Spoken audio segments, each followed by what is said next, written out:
Good morning, friends. I hope this message finds you and yours well.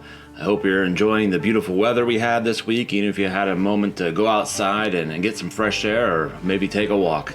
But if not, my heart goes out to you, and I'm keeping you and your loved ones in my prayers. But I just want to thank you for taking this opportunity to tune in and to join us as we center ourselves upon God with our daily devotions. And as you know, right now we're digging through the book of Proverbs. Today is the last installment for it, as next week we're diving into our Stump the Pastor series. So I hope you've been thinking about that and looking forward to that, sending your unique or ordinary pictures of objects around your home to myself and Pastor Jeff, and they are going to be the centerpiece of our devotions going forward. So we look forward to that. And as you know, I like to speak a lot. I say a lot of things, sometimes inappropriate things, sometimes appropriate things. Sometimes I say things that build people up, and unfortunately sometimes I say things that might tear people down, and I am ashamed of that, and I am a sinner, and I think we all can probably agree that we have said things or done things, especially too, that aren't very edifying towards others. And that takes us to today's thought as we are looking at Proverbs 18 verse 21, where it says, "Death and life are in the power of the tongue, and those who love it will eat its fruits." Death and life are in the power of the tongue, and those who love it will eat its fruits. It's all about our words. It's all about what we say and how we say it and to whom we say it to. I can't help but think of Jesus as well when he is speaking to the Pharisees, and he says, "You brood of vipers, how can you speak good things when you are evil? For out of the abundance of the heart the mouth speaks." He continues, "The good person brings good things out of a good treasure, and the evil person brings evil things out of an evil treasure. I tell you, on the day of judgment, you will have to give an account for every careless word you utter. For by your words you will be justified, and by your words you will be condemned." It's pretty harsh, right, man? That's very matter of fact and in your face. Because out of your tongue, out of your speech, the things you say is what flows from your heart and your mind and your soul. A bad tree does not produce good fruit, to use a biblical metaphor, right? We can think about our words. Do they build people up, or do they tear them down? Are they encouraging, or are they discouraging? Are they breathing life into somebody else, or are they spewing death? We see that all the time when our words, when other words, just go on Facebook. I was lamenting that with Pastor Jeff the other day, how frustrated I get when I go on Facebook, and I have unfollowed so many people because of political posts, to be quite honest with you, because it's things that are not said in love, let alone truth, but they're often filled with hate of another person. And these words that we say, that we share with others, it's a witness to not only ourselves, but to the Jesus Christ that we are to be. So are our words said in love, or are they filled with hate? Or when we're angry, right? When we're emotional, we say things that we wish we've never said, myself included. You know, we might be forgiven. Someone might even forget what we said, but I know from my own personal life, my own personal experience, I've said things that I deeply regret, I am deeply ashamed of, and even though I've been forgiven, and some things I said to people I'm not even friends with anymore, but I still said them, and those words can't be taken back. Words are powerful. They are filled with emotion. They make us feel something. As far as Jesus is concerned, they have the power to save, because it's not that our words are saved just because we profess something, but it's because of that inward heart, that our inward heart is changed or is not changed. And that's kind of a telltale, how we speak and the words we use to others. So just think of that the next time that we say some things.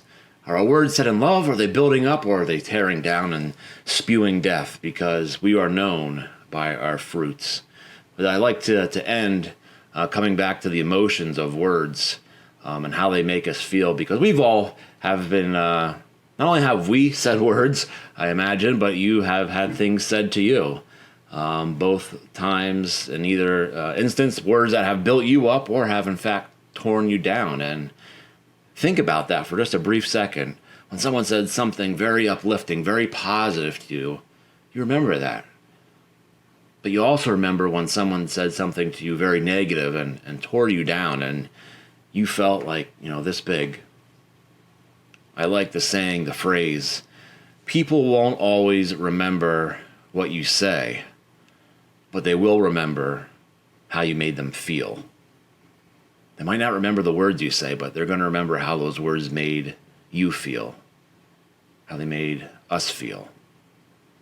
May God be with you until we meet again. Friends, stick around for a few more moments as we are blessed with an awesome rendition by one of our youth, Ben Rada, as he sings Build My Life.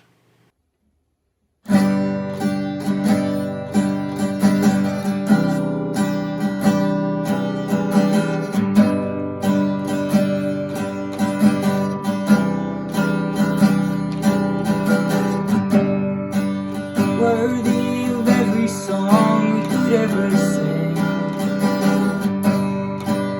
worthy of all the praise we could ever bring, worthy of every breath we could ever breathe. We live for you.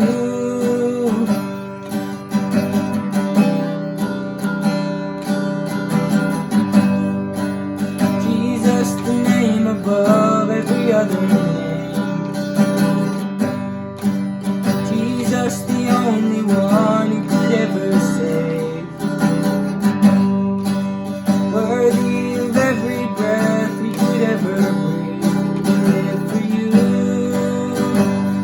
We live for you. Holy, there is no one like you. There is none beside you. Open up my eyes in wonder and show me who you are, and fill me with your heart and lead me in your love to those around me.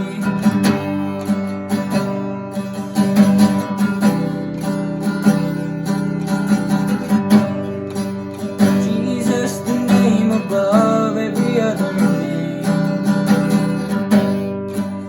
Jesus, the only one who could ever save. Worthy of every breath we could ever breathe. We live for you. Oh, we live for you. Sing holy, holy. There is no one like you. There is none beside you. Open up my eyes in wonder and show me who you are, and fill me with your heart and lead me in your love to those around me.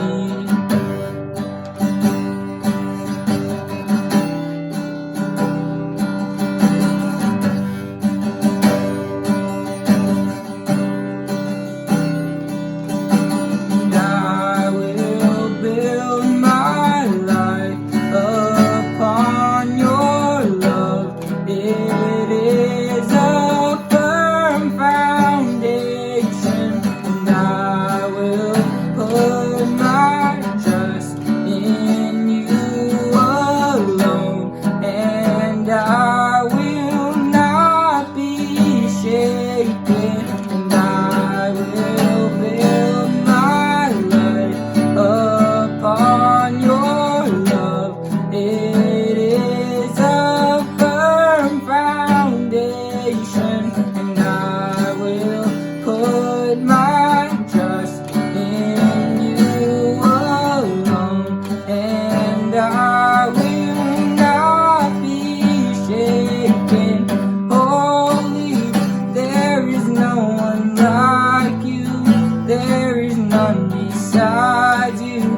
Open up my eyes in wonder and show me who you are, and fill me with your heart and lead me in your love to those around me. And I will build my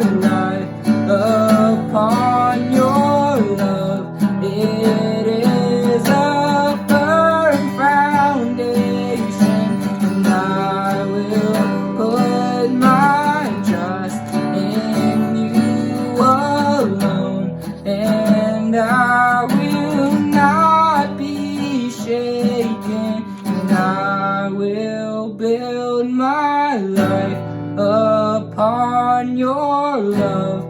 It is a firm foundation, and I will put my trust in you alone, and I will not be shaken.